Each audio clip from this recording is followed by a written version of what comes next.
Hey everyone, Mr. MC here. This is lap guide for Willow Springs International Raceway Big Willow with the Honda NSX Group 4. Let's get started. Your first braking point is in between the 100 and the 50 meter mark. When you start to brake right here, you want to brake for a brief moment at full braking power. When you start to turn, go to half braking power, and when you hit the apex, you can release the brakes and slowly start to accelerate your way out. Make sure you don't hit the dirt that is on the outside of the turn, because you'll easily get consumed by the dirt and you'll lose control for sure. Stay in fourth gear. As you start to turn, ease off on the throttle.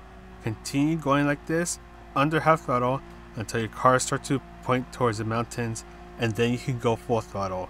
You can use a tiny bit of throttle control to make sure your car doesn't go off track at the end of the turn.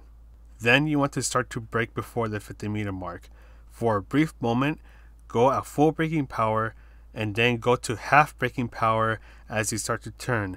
The apex is pretty late in this turn right here, and you want to gradually start to accelerate so you can neatly enter this next turn right here.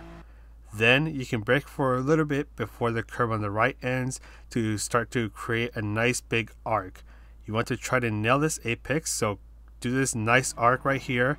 You can coast a little bit to give yourself some more turning ability, then gradually start to accelerate your way through. Then, as the curb on the right is about to end, you can start to brake right there.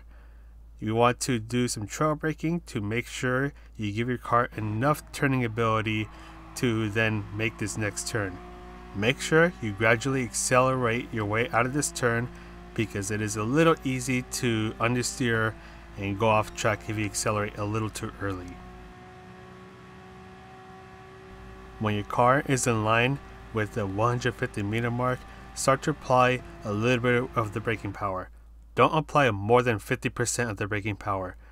Just use a little bit to slow it down just enough, give yourself enough space, and just before you hit the apex, you can then fully accelerate so you can cleanly nail this last turn and you are good to go.